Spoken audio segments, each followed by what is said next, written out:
Welcome back to the channel, everybody.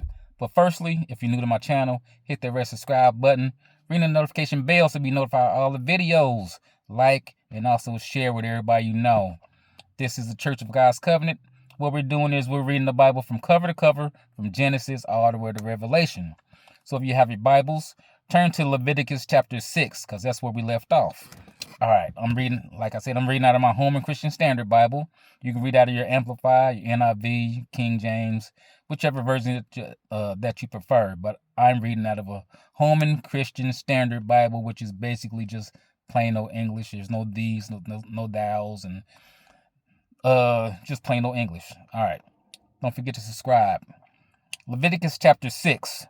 The Lord spoke to Moses. When someone sins and offends the Lord by deceiving his neighbor in regard to a deposit, a security, or a robbery, or defrauds his neighbor, or finds something lost and lies about it, or swears falsely about any of the sinful things a person may do, once he has sinned and acknowledged his guilt, he must return what he stole or defrauded, or the deposit entrusted to him, or the lost item he found, or anything else about which he swore falsely.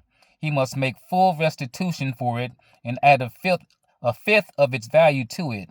He is to pay it to its owner on the day he acknowledges his guilt.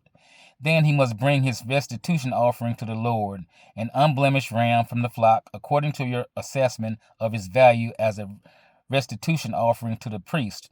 In this way, the priest will make atonement on his behalf before the Lord, and he will be forgiven for anything he may have done to incur guilt. The Lord spoke to Moses, command Aaron and his sons. This is the law of the burnt offering. The burnt offering itself must remain on the altar's hearth all night until morning, while the fire of the altar is kept burning on it. The priest is to put on his linen robe and linen undergarments. He is to remove the ashes of the burnt offering the fire has consumed on the altar, and place them beside the altar.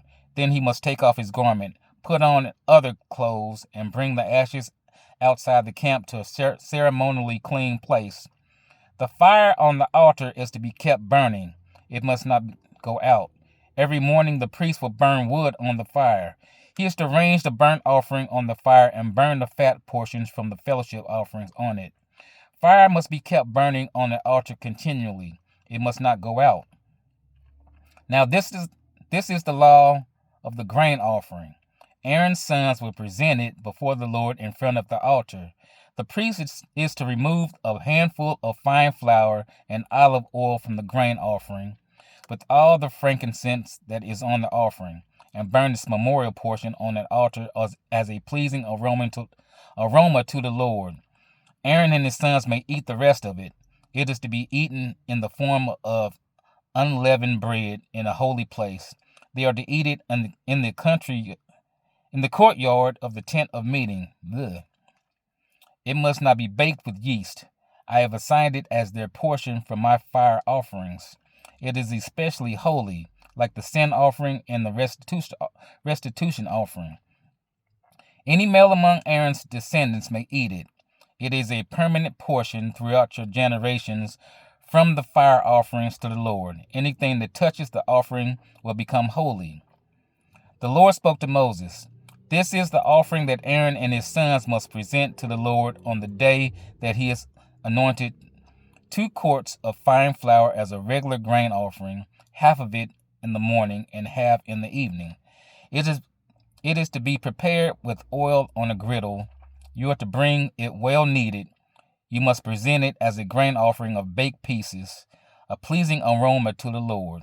The priest, who is one of Aaron's sons and will be anointed to take his place, is to prepare it. It must be completely burned as a permanent portion for the Lord. Every grain offering for a priest will be whole.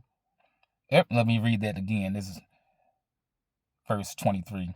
Every grain offering for a priest will be a whole burnt offering. It is not to be eaten. The Lord spoke to Moses. Tell Aaron and his sons, this is the law of the sin offering. The sin offering is most holy and must be slaughtered before the Lord at the place where the burnt offering is slaughtered. The priest who offers it as a sin offering is to eat it. It must be eaten in a holy place. in the courtyard of the tent of meeting. Anything that touches its flesh will become holy, and if any of its blood spatters on a garment, then you must wash that garment in a holy place. A clay pot in which the sin offering is boiled must be broken. If it is boiled in a bronze vessel, it must be scoured and rinsed with water. Any male among the priests may eat it. It is especially holy. But no sin offering may be eaten.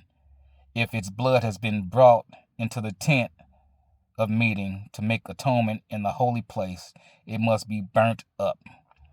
That is Leviticus chapter 6, verses 1 through 30. Sin offering, grain offering, burnt offering, 3 offerings. All right, tomorrow will be Leviticus chapter 7. Don't forget to, why can't I say that word? Subscribe. Don't forget to subscribe, like, share, leave your comments. Until tomorrow.